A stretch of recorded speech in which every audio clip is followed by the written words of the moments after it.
Hi, my loves. This is Isabella Sanfilippo coming at you from WCHS, and you're listening to the I Love You podcast. I really dislike social media. I will be going through the pros and cons, but you will be hearing a lot of cons today, so buckle up. Pro. All advertising and promoting has to be done by social media. If you want to get your business out there, social media is the way to do it. Everyone is on social media, and virality has so much power. The chance of going viral and promoting your business entraps everyone to social media. You have to if you want your business to be well known, especially if you aren't making money off your business yet or you're running a nonprofit. Using social media is free. You're able to edit brightness, saturation, do all of the things to your photo right on the app. It's easy to use, it's accessible everywhere, and it is a great marketing tool, so I do have to give it that. Another reason it's good is connectivity. Social media makes it much easier to stay in touch with people. Whether it's snapping, DMing, liking their posts, staying connected is almost handed to us on a silver platter.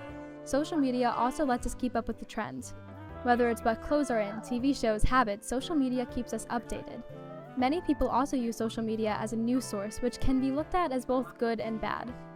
Social media doesn't always have reliable sources, but it is a great way to get information out. Now for the cons. I wanted to tell a quick story. So I woke up the other day and I had to post a reel on Instagram for the I Love You Insta. But while I was doing that, I saw 5 posts of people I am not the fondest of. My philosophy, actually, I'm going to go into this deeper next week, which is funny, but my philosophy is that I love everyone, and that's really just who I am. That's how my parents raised me. But I realized I don't have to like everyone. But seeing these posts kind of just ruined my morning, and it made me upset. And I feel like that happens just every single time I go on social media, and then when I click off, I'm just left with this yucky feeling and a pit in my stomach, and my head is hurting. But you know what I do like? I do like my Instagram page, so follow that if you're on Instagram, which almost everyone is. But I love editing all of the colors and the photos to get them to fit a certain aesthetic, and I just love how all the colors mesh together and it's happy and it's positive. And when I look at my page, I feel accomplished and happy.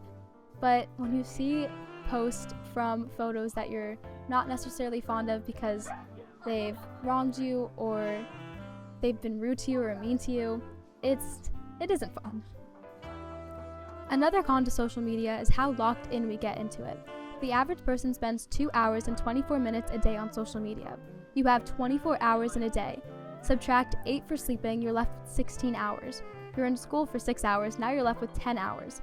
2.5 hours of them are spent on social media. 1/5 of your remaining day is gone. It's crazy to think about because when you're on Instagram or TikTok, you don't realize just how much time is going by. Time you can spend with your family, or practicing an instrument, or sport, or finding a new hobby, or even reading. It's actually one of my goals this year to read 12 books, which is just one a month.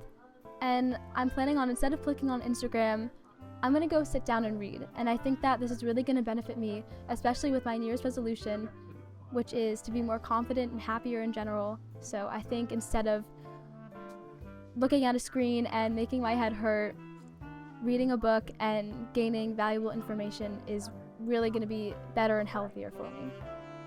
What also sucks is that we not only get locked in, but sucked in. A lot of people, including myself, have to use social media for promotion. The only way to really get this podcast out there and off the ground is through social media. Virality is so amazingly powerful.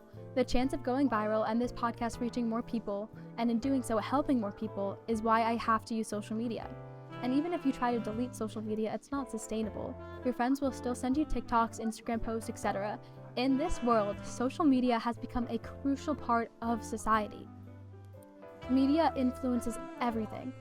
It used to be found in books, magazines, telling us the latest fashion trends, etc. It's now online. Even Pinterest is a form of social media. Looking up cute outfit inspo on Pinterest is us utilizing social media.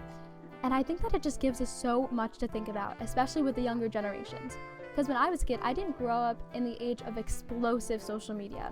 I feel like since TikTok took off, a lot of social media consumption has been so different. I did an interview with my 8-year-old brother that I will release later this week, and I think that he gave some very interesting insight into the brain of someone who hasn't known a world where social media wasn't as aggressive as it is today. Social media has so much power over all of us. The slight promise of going viral keeps everyone posting, interacting, etc. It's almost like a rite of passage into society. Without social media, you become almost kind of detached. And we never ask for numbers anymore. It's always, what's your Snap or what's your Insta? Compared to 10, 20 years ago, everything has changed. It's just so crazy to think about the psychology and the algorithms used in social media.